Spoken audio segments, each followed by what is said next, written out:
నమస్కారం వార్తలకు స్వాగతం. ముందుగా ముఖ్యాంశాలు.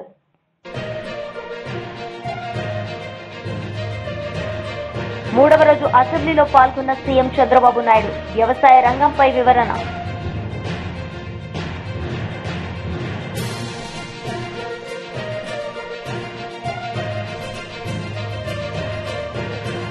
మాజీ మంత్రి కేటీఆర్ మీడియా సమావేశం, పలు అంశాలపై వివరణ.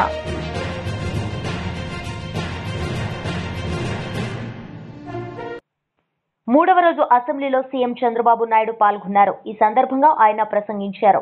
11 అక్టోబర్ 850 డిస్ట్రిక్ట్ లెవెల్లో, కాన్స్టిట్యున్సీ లెవెల్లో, మండల్ లెవెల్లో ఈ కార్యక్రమాన్ని కండక్ట్ చేస్తారు.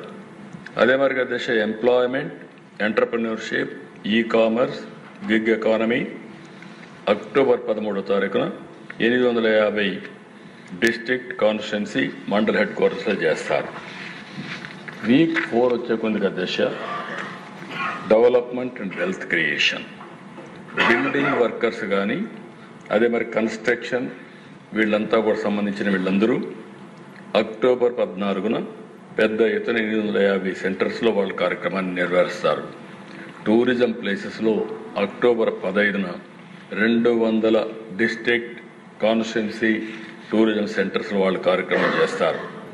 ట్రాన్స్పోర్ట్ లాజిస్టిక్స్ అక్టోబర్ 16న 200 కాన్స్టిట్యున్సీ డిస్ట్రిక్ట్ హెడ్ క్వార్టర్స్లో చేస్తారు. Toys, sports and goods October 17న 200 డిస్ట్రిక్ట్, కాన్స్టిట్యున్సీ, మండల్ హెడ్ క్వార్టర్స్లో చేస్తారు. Renewable energy, manufacturing, automobile October 18న 200 ప్లేసుల్లో వాళ్ళు చేస్తారు. అధ్యక్ష, మొత్తం కలిసి 65,000 సెంటర్స్లో ఈ మీటింగ్ జరుగుతాయి. ఆ మీటింగ్లు చిన్న మీటింగ్లు, పెద్ద మీటింగ్లు అని చేస్తారు. ఫైనల్గా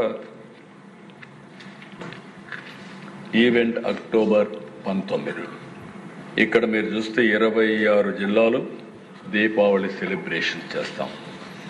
ఈరోజు నవరాత్రి, దసరా ప్రారంభమైంది. దీపావళి ముందు ఉంది, కానీ ఒకరోజు ముందుగానే మనం, ఎందుకంటే మళ్ళీ ఆ రోజు డిస్టర్బ్ చేయకుండా గవర్నమెంట్ సైడు దీపావళి సెలబ్రేట్ చేస్తాం. Last 1 week shopping and cultural festivals దీనికి రిలవెంట్గా ఉంటుంది. అన్ని జిల్లా హెడ్ క్వార్టర్స్లో, అన్ని కాన్స్టిట్యున్సీల్లో కూడా ఈ జిల్లా హెడ్ క్వార్టర్స్ ప్రధానంగా ఈ కార్యక్రమం చేస్తాం. దానివల్ల ప్రజల్లో ఒక చైతన్యం ఇవన్నీ వస్తుంది. అదే మాదిరిగా దేశ ఇవన్నీ చేస్తున్నాయి. ఇంప్లిమెంటేషన్ ఫ్రేమ్వర్క్ కూడా మీరు చూసినప్పుడు డైలీ కోఆర్డినేషన్ స్ట్రక్చర్, ఎక్కడికక్కడ విలేజ్ సెక్రటరియట్లో ఒకరు నామినేట్ చేస్తాం. రైతు సేవా కేంద్రంలో కన్సర్న్ పీపుల్ని అవుట్ రీచ్ ప్రోగ్రాం కోసం పెడతాం.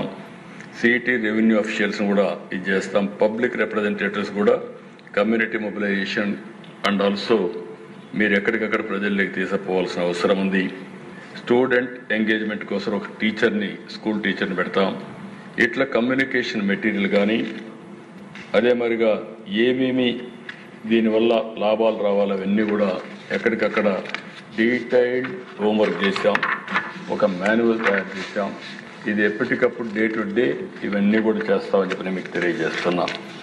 ఇది కాకుండా దేశ మాస్ అవుట్ రీచ్ కూడా, ఎలక్ట్రానిక్ మీడియా, హోర్డింగ్స్, అదే మరి గవర్నమెంట్ ఆఫీస్లో ఇది చేయడం, ఎలక్ట్రానిక్ అండ్ ఒపీనియన్ మొబిలైజ్ చేయడం, ఇంటర్వ్యూస్ అన్నీ కూడా ఇవ్వడం. ఎమ్మెల్యేలు కూడా మీరందరూ ఎన్నిసార్లు వీలైతే అన్నిసార్లు చెప్పగలిగితే దానివల్ల ప్రజల్లోకి వెళ్తుంది. అదే మాదిరిగా పాడ్కాస్ట్లు, ఇంటర్వ్యూస్, సెలబ్రిటీస్ కూడా మాట్లాడించడం, ఇవన్నీ కూడా ఓవరాల్గా ఈ ప్రోగ్రామ్ మాస్ అవుట్ రీచ్ కోసం ఏమేం చేయాలన్నీ చేస్తాం. ఇంకో పక్కన దేశ direct communication, GST desk in government offices, pamphlets distribution, ఎక్కడైతే బిజీ హాట్స్పాట్స్లో IVRS మెసేజెస్ ఎవ్రీ వీక్, ఇలాంటి కార్యక్రమాన్ని కూడా దోహదపడతాం. అదే మాదిరిగా దశ social media, digital engagement, influencers contest, prominent personalities, female influencers and also shadowing leaders, ఇలాంటి అనేక వినూత్నమైన కార్యక్రమాలు ఎక్కడ వీలైతే మీరు కూడా కొన్ని సజెషన్స్ ఇవ్వండి. అవి కూడా ఇంటిగ్రేట్ చేస్తారు ఈ క్యాబినెట్ కమిటీ, దాన్ని కూడా యాడ్ చేస్తారు. ఇంకో పక్కన దిశ digital ads, WhatsApp blast, public testimonials, users-generated content, selfie contest, reel series, savings calculator website, ఇలాంటివన్నీ కూడా ఎన్ని వీలైతే వినూత్నమైన కార్యక్రమాలతో ఈ కార్యక్రమాన్ని ముందుకు తీసుకుపోతాం అధ్యక్ష. ఇంకొక పక్కన అధ్యక్ష sand art in AP beaches, అదే మరి GST cyclothon, GST seminars and contest, quizzes, ఇలాంటివి ఎన్ని వీలైతే అన్ని విధాలా తీసుకొని ముందుకెళ్తాం. బిజినెస్ అండ్ వెండర్స్ ప్రిపరేషన్ కూడా shop branding, targeted communication, display price reduction charts, crystal clear invoices, GST made simplifier workshops. మాజీ మంత్రి YSRCP PAC member Bellampalli Srinivas media సమావేశం నిర్వహించారు. ఈ సందర్భంగా ఆయన మాట్లాడారు.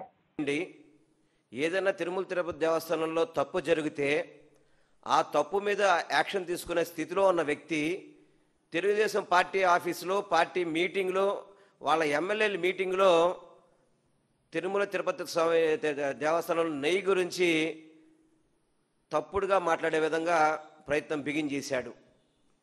ఆ రోజున్న ఈవో గారు శ్యామలరావు గారేమో అది వెజిటేబుల్ ఫ్యాట్ అని చెప్పడం, అదేవిధంగా చంద్రబాబు నాయుడు గారేమో అది యానిమల్ ఫ్యాట్ అని చెప్పడం, ఇవన్నీ కూడా మనం గమనించాం. ఎందుకు మరి ఈ విధంగా తిరుమల వెంకటేశ్వర స్వామి యొక్క ప్రతిష్టను దిగదార్చడానికి మీరు ఈ విధంగా ఎందుకు మాట్లాడుతున్నారో అర్థం కాని పరిస్థితి అయిపోయింది. ఎప్పుడు జరగని విధంగా ముక్కోటి ఏకాదశి అనేది ప్రతి సంవత్సరం కూడా డేట్ మనకి ముందే ఫైనల్ అయిపోద్ది కదా. కనీసం టిక్కెట్లు జారీలో కూడా సరైన పద్ధతి వ్యవహారం చెయ్యక సుమారుగా దాదాపు 7 చనిపోయారు తిరుపతి దేవస్థానంలో. ఏది కింద టికెట్స్ కోసం అని చెప్పని. గతంలో ఎప్పుడైనా కానీ తిరుపతి దేవస్థానంలో ఇటువంటి ఘటనలు ఎప్పుడైనా చూశారు మీరు? ఎప్పుడైనా కానీ ఈ బిఆర్ నాయుడు చైర్మన్ అయ్యాక, ఈ కూటమి ప్రభుత్వం ఏర్పడ్డాక మాత్రమే చూడడం జరిగింది. చివరికి నిన్న మాలాయ అమావాస్య పితృదేవతలందరికీ కూడా ఈ కార్యం ప్రతి సంవత్సరం కూడా జరిగే టైమే. కనీసం దానికి కూడా వసతులు, సరైన సౌకర్యాలు పెట్టలేదని చెప్పని అక్కడ భక్తులు తొక్కిసలాట, భక్తులు ఇబ్బంది పడే పరిస్థితి చూసాం. గతంలో శ్రీవాణి టిక్కెట్ల గురించి ఏం మాట్లాడారంటే కూటమి నాయకులంతా కలిసి శ్రీవాణి టిక్కెట్ల డబ్బులన్నీ కూడా వైసీపీ ప్రభుత్వం దోచేసుకుంటుంది, సరైన అకౌంటబిలిటీ లేదు, మేము వచ్చాక క్లోజ్ చేస్తామని చెప్పిన వ్యక్తులు ఆ రోజు శ్రీవాణి టిక్కెట్లు మేము మా ప్రభుత్వంలో, అంటే మా జగన్మోహన్ రెడ్డి గారి నాయకత్వంలో ఉన్న ప్రభుత్వంలో 1000 టిక్కెట్లు మాత్రమే రోజుకి అమ్మితే ఈరోజు 2000 టిక్కెట్లు అమ్మడానికి మీరు ఆల్రెడీ ఇప్పటికే బోర్డు తీర్మానాలు చేశారు కదా. ఎందుకు శ్రీవాణి టిక్కెట్లు ఎందుకు మీరు క్లోజ్ చేయలేదు? శ్రీవాణి టిక్కెట్లో అవకతవకలు జరుగుతున్నాయని చెప్పి మీరేగా చెప్పింది. అవకతవకలు ఎక్కడ జరిగినాయనే సంగతి మీరు ఎక్కడ కూడా బయటపెట్టిన పరిస్థితి లేదు. ఓన్లీ ఒక అపవాదం చేసేసి ఈ శ్రీవాణి టిక్కెట్ డబ్బులన్నీ కూడా పక్కకి వెళ్ళిపోయినాయి, అందుకని మేము రాగానే రద్దు చేస్తామని చెప్పిన వ్యక్తులు 1000 ఉన్నదాన్ని 2000 చేస్తున్నారు. అంటే ఇదేనా మీరు మాట్లాడే నీతి నిజాయితీ ఇలాగే ఉంటుందా మీరు మాట్లాడేది? ఏమండి బిఆర్ నాయుడు గారు, మాట్లాడితే నాతో పెట్టుకోవద్దు. ఏంది బెదిరింపులు? మీ బెదిరింపులకు ఎవరు భయపడతారండి? అదేవిధంగా ఇదివరకు గతంలో విఐపి బ్రేకులు 2019 నుంచి 24 వరకు, అంటే మా ప్రభుత్వం, మా జగన్మోహన్ రెడ్డి గారి నాయకత్వంలో ప్రభుత్వంలో 4000 మందికి బ్రేక్ అవకాశం ఇస్తే ఇప్పుడు 7,500 మందికి బ్రేక్కి ఈరోజు ఎలో చేస్తున్నారు మీరు. అంటే దీన్ని బట్టి మీరు మరి సామాన్య ప్రజలకి పెద్దపెట్టి ఎక్కడేస్తున్నారు మీరు? సామాన్యుల భక్తుల సౌకర్యాలు ఎక్కడ చూస్తున్నారు? కనీసం మీరు ఎక్కడైనా కానీ ఎక్కడైనా ఉందో చెప్ప. ఇది కాకుండా ఇప్పుడు కొత్తగా పరకామణి ఇష్యూ అని చెప్పని గతంలో ఆల్రెడీ అందరికి తెలిసిన ఇష్యూనే మళ్ళీ వీడియో చూపెట్టడం, పరకామణిలో వీళ్ళు డబ్బులు దోచేసుకుంటున్నారు అని చెప్పే విధంగా. ఇవాళ పరకామణి బిల్డింగు గతంలో అరాకొర వసతులతో ఉందని చెప్పని మా ప్రభుత్వం వచ్చాక, మా జగన్మోహన్ రెడ్డి గారు ముఖ్యమంత్రి అయ్యాక ఇది కూడా పరకామణి బిల్డింగ్ని నూతనంగా నిర్మించి అత్యాధునిక సౌకర్యాలతో విత్ సీసీ కెమెరాలతో మా జగన్మోహన్ రెడ్డి గారు ప్రారంభించింది 2022 సెప్టెంబర్ 28వ తారీఖున. అన్ని రకాల సౌకర్యాలతో పరకామణి బిల్డింగ్ని ఇవన్నీ ప్రారంభించిన చిత్రాలు, ఇవన్నీ కూడా పాతవి. ఇవన్నీ మాజీ మంత్రి కాకాని గోవర్ధన్ మీడియా సమావేశం నిర్వహించారు. ఈ సందర్భంగా ఆయన మాట్లాడారు. వల్ల అనేక రకాలైనటువంటి ఇబ్బందులు వస్తున్నాయి కాబట్టి ఇక్కడికి వచ్చేటప్పటికి కూడా 62% వ్యవసాయం మీద ఆధారపడి ఉన్నారు, ప్రాధాన్యత కలిగినటువంటిది అని చెబుతూనే ఒక ప్రక్క మరో ప్రక్క వాటన్నిటిని పక్కన పెట్టి ఈరోజు రైతులు సుఖ సంతోషాలతోనే ఉన్నారు, రైతుల సమస్యల్లో లేరు అన్నట్టుగా ముక్తాయింపునివ్వడం అనేటువంటిది అత్యంత దురదృష్టకరమైనటువంటి అంశం. ఈరోజు ఆయన చెప్పినటువంటి దాంట్లో ప్రధానమైనటువంటి ఒకసారి తీసుకుంటే చంద్రబాబు నాయుడు గారు చెప్పేది రైతులు యూరియా తగ్గించేయాలి, ఎందుకంటే యూరియా కొరత వచ్చింది, ఆ యూరియా సమస్య ఉంది, రైతులు ఈరోజు యూరియా కొరతను గురించి మాట్లాడుతున్నారు. కాబట్టి యూరియా కొరత ప్రభుత్వం తప్పు కాదు, మీరు తగ్గించుకుంటే నాణ్యమైనటువంటి పంటలు వస్తాయి, మార్కెటింగ్ పెరుగుతుంది మీకు.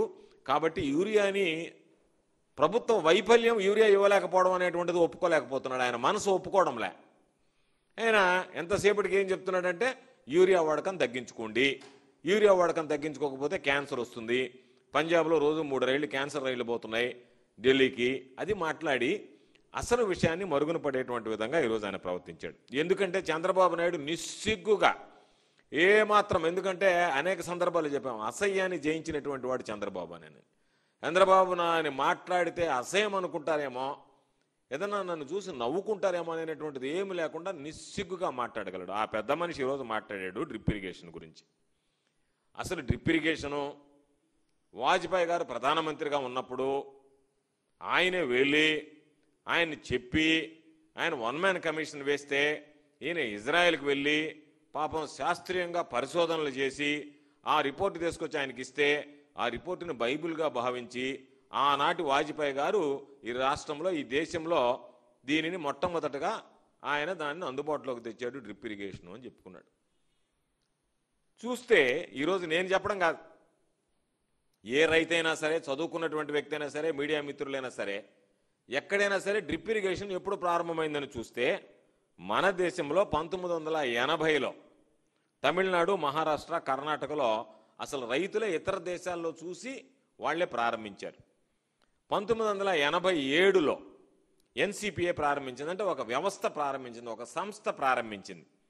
1991లో గవర్నమెంట్ పొడిచి 95లో అయితే నువ్వు రాక 20 సంవత్సరాల ముందే డ్రిప్ ఇరిగేషన్ పరిచయం అయితే ఈ దేశంలో, నువ్వు రాకముందే ఆంధ్ర రాష్ట్రంలో డ్రిప్ ఇరిగేషన్ అనేటువంటిది ఉంటే ఆ డ్రిప్ ఇరిగేషన్ నేనే తీసుకొచ్చా, నేనే ఆద్యుణ్ణి, భారతదేశంలోనే పెట్టడానికి నేను ఆద్యుణ్ణి అని ఈరోజు ఆయన ప్రగల్భాలు పలుపుకోవడానికి అసెంబ్లీ వేదికగా ఉపయోగించుకోవడం అనేటువంటిది ఇది చూడడానికి చంద్రబాబును చూసి అసహ్యంగా హాస్యాస్పదంగా అనిపించేటువంటి పరిస్థితి. మొంగ మాట చెప్పాడు, ఆయన ఇచ్చినటువంటి క్వాలిటీ భోజనం ఈరోజు అగ్రికల్చర్ ప్రొడ్యూస్ ఏదైతుందో వాటిలో క్వాలిటీ ఉండేది తీసుకొని ఇస్తున్నాడు. కాబట్టి పాపం మధ్యాహ్న భోజనం బ్రహ్మాండంగా ఉంది.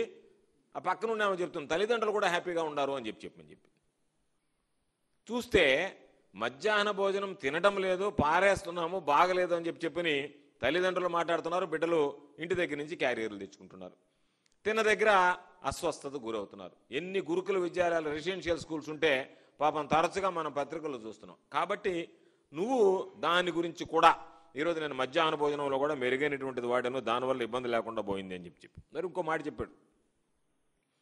రైతులకు సంబంధించి గిట్టుబాటు ధరల గురించి మాట్లాడి మిరప పంటకి రికార్డు లేదు, ఒక పక్క మిరప పంటకు సంబంధించి ప్రతి పంటకి నేను ఈ క్రాప్ బుకింగ్ చేస్తున్నానని చెప్పి మీ వ్యవసాయ శాఖ మంత్రి అసెంబ్లీలో మాట్లాడతాడు.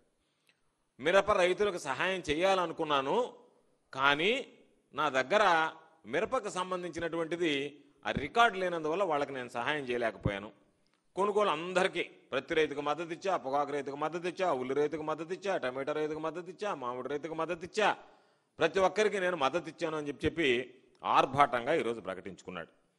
మేము నీకు చెప్పేది ఒకటే విషయం, నీ హయాంలో ఎంత గిట్టుబాటు ధరలు ఉన్నాయి, జగన్మోహన్ రెడ్డి గారి హయాంలో ఏ విధంగా ధరలు ఉన్నాయి. ఈరోజు వదిలి ఊరికి సంబంధించి చెప్పాడు యూరియా ఎక్కువ వాడుతున్నారట, యూరియా ఎక్కువ వాడినందువల్ల రైతులు ఇబ్బంది పడుతున్నారని చెప్పావు. నువ్వు తినేటువంటి సజ్జలో పెసల గురించి చెప్పు, పోనీ వాటి రేట్ల గురించి మాట్లాడు. వరి గురించి మాట్లాడావు. ఒరియాకి సంబంధించి క్యాన్సర్ వస్తుంది కాబట్టి ఆహారపు అలవాట్లు మారిపోయినాయి. ఆహారపు అలవాట్లు మారిన తర్వాత బియ్యం తినేవాళ్ళు తగ్గిపోయినారు, అన్నం తినేవాళ్ళు తగ్గిపోయినారు.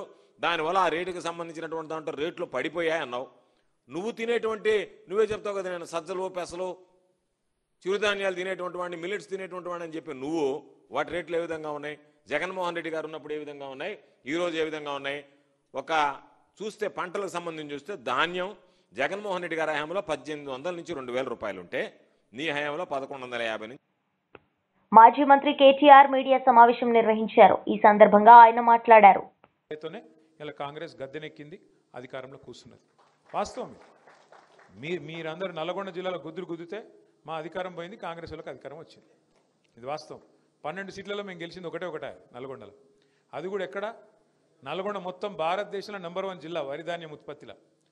కేసీఆర్ ఏమో మీకు గుట్ట మంచిగా చేసి మంచిగా మెడికల్ కాలేజ్ నల్గొండలోటి, సూర్యాపేటలోటి, యాదాద్రిలోటి 3 మెడికల్ కాలేజీలు, 3 కలెక్టర్లేట్లు పెట్టి, మీరు నల్గొండకు పోయే తిప్పలు లేకుండా మీకు భువనగిరిలోనే కలెక్టరేట్ పెట్టి, కూసున్న కాడికి వెళ్ళి చల్లగదలకుండా మంచిగా అన్ని ఏర్పాటు చేసి, ఆఖరికి ఒక మెగా విద్యుత్ ఉత్పత్తి కేంద్రం దామరచెర్లలో, మొత్తం తెలంగాణలో నెంబర్ 1, తెలంగాణలో కాదు దక్షిణ భారతదేశంలోనే అతిపెద్ద విద్యుత్ ఉత్పత్తి కేంద్రం పెట్టి, వరిధాన్యం ఉత్పత్తిలో నెంబర్ 1 చేసి, నీళ్లు కోదాడ, సూర్యాపేట, తుంగతుర్తి ఎన్నడూ జీవితంలో టేలెండు అంటే ఆడికి రాకనే పోతుండే నీళ్లు. ఎస్ఆర్ఎస్పి నీళ్లు, గోదావరి నీళ్లు, కాళేశ్వరం ద్వారా ఎస్ఆర్ఎస్పిని కూడా పునరుజ్జీవం చేసి ఎన్నడూ జీవితంలో కాళేశ్వరం నీళ్ళని తీసుకొచ్చి తుంగతుర్తి, సూర్యాపేట, కోదాడ తడిపితే దాంతో అల్టిమేట్గా నెంబర్ 1 అయింది. ఒక గంధమల్ల, ఒక బస్వాపూర్, ఇవన్నీ కూడా బాగా చేసి మీకోసం శివన్నగూడెం, చెర్లగూడెం ఒకటి కాదు. కేసీఆర్ చేసింది ఏందో ఒక్కసారి మననం చేసుకోండి. మా మల్లన్న యాద్ చేస్తున్నాడు, బొక్కలలో మూలుగా చచ్చిపోయి నడుమిరిగిపోయిన నల్గొండకు మళ్ళా చేయి కర్రాయి నిలుస్తున్నాడు కేసీఆర్ గారు. ఫ్లోరైడ్ని చంపి, ఫ్లోరోసిస్ మహమ్మారిని చంపి, మిషన్ భగీరథతో పూర్తి చేసినాడు కేసీఆర్.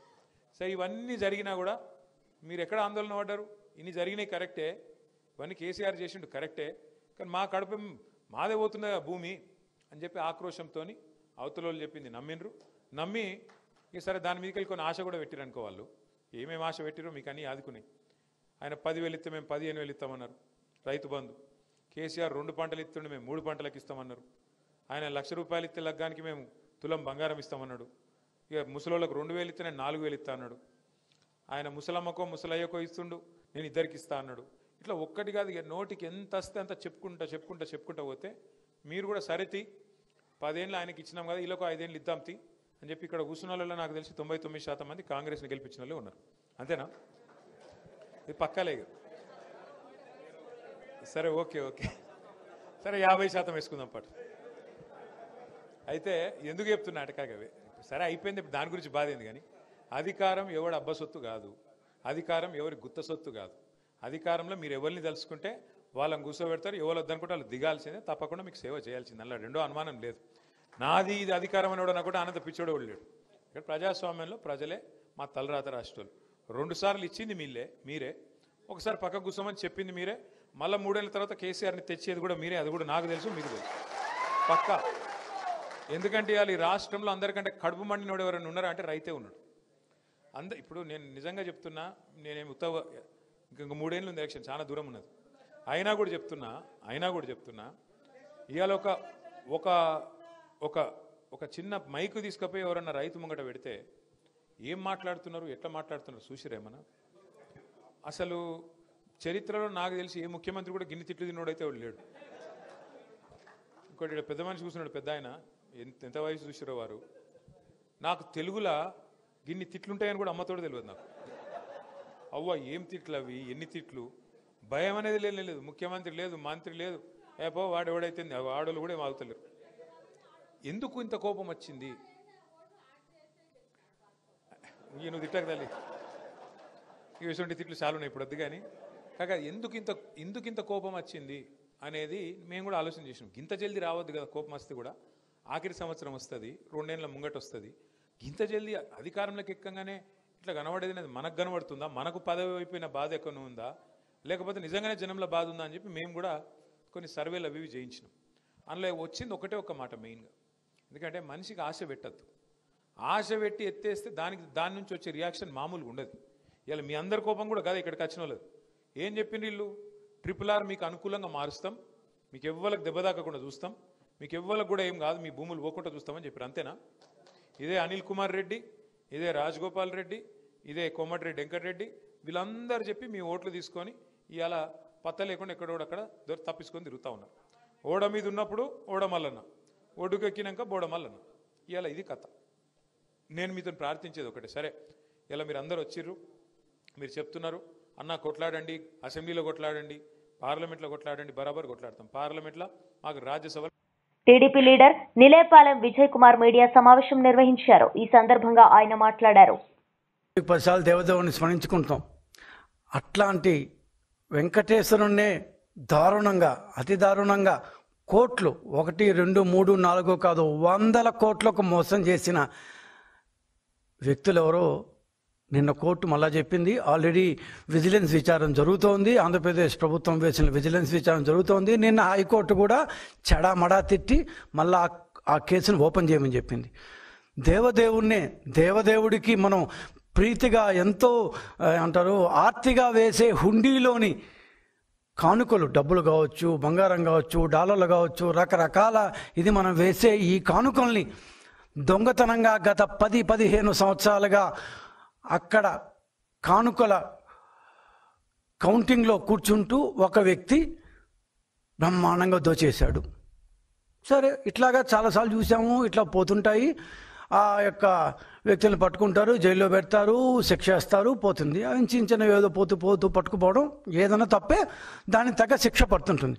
కానీ 100 కోట్లు దోచేసి కనీసం గుమాస్తా, అంటే వాళ్ళని తక్కువ చేయడం నా ఉద్దేశం కాదు, ఒక చిన్న సైజు గుమాస్తా లాంటి వ్యక్తి కనీసం 150 కోట్ల రూపాయలు విలువైన ప్లాట్లు, ఫ్లాట్లు, ఇల్లు చెన్నై మొదలుకొని, విజయవాడ మొదలుకొని, తిరుపతి మొదలుకొని ఇక్కడంతా కొన్నాడంటే ఆ వ్యక్తిని ఏం చేయాలి? జైల్లో పెట్టాలి, శిక్షించాలి. ఎంత మ్యాక్సిమం శిక్ష ఎంత? దేవుడు సొమ్ము దోచేస్తున్న అట్లాంటి వ్యక్తిని శిక్షించాలి.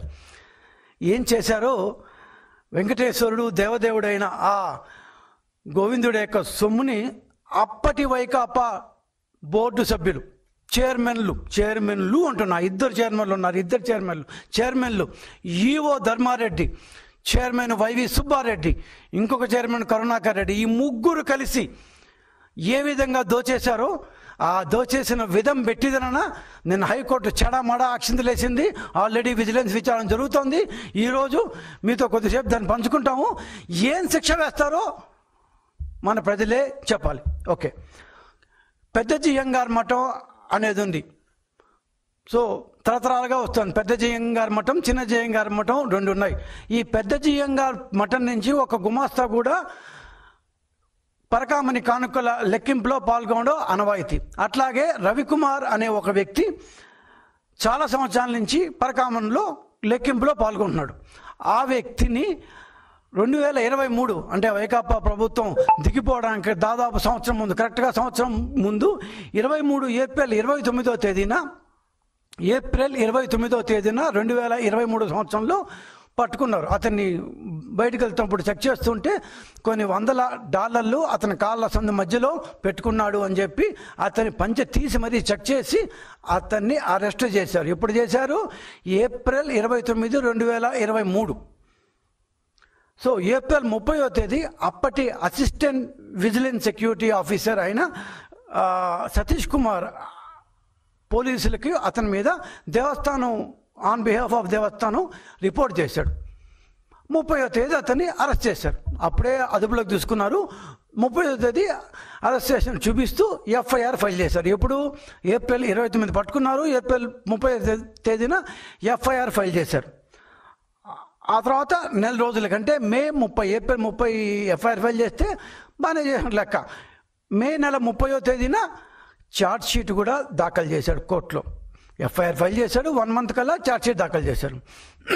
కానీ ఈ ఏప్రిల్ 30, మే 30 మధ్యలో జరగాల్సిందంతా జరిగిపోయింది. ఏం జరిగిందంటే అరెస్టు చేసిన 20 రోజులకి, అంటే ఆ రవికుమార్ అనే నిందితుడిని ఏప్రిల్ 30వ తేదీన ఎఫ్ఐఆర్ పెట్టి అరెస్ట్ చేశారు.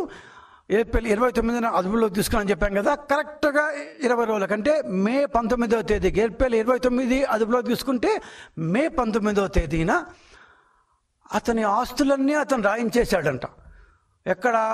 అతని భార్య అతను వచ్చి మేము వెంకటేశ్వరుడితో ఇంగ్లీష్లో ఉన్న ఇది చెప్తున్నాను, out of pure love and affection అంట. So pure love and affection చేత ఆయన దగ్గర ఉన్న ఆస్తులన్నీ బోర్డు చెప్పిందంట, బోర్డు అనుమతి ఇచ్చిందంట. ఆ ఆస్తులన్నీ దేవస్థానానికి రాసిచ్చేశారంట వాళ్ళు. 30వ తేదీన రాయిచ్చిన ఒక మే 19 ఆయన ఆస్తులన్నీ దేవస్థానానికి రిజిస్టర్ చేసేస్తే రాయించుకోవడానికి వాళ్ళెవరో, తీసుకోవడానికి వీళ్ళెవరో, చట్టం న్యాయం. వార్తలు ముగించే ముందు ముఖ్యాంశాలు మరోసారి.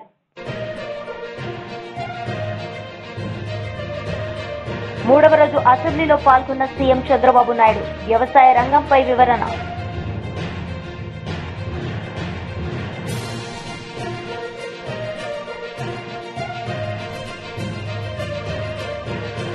మాజీ మంత్రి కేటీఆర్ మీడియా సమావేశం, పలు అంశాలపై వివరణ.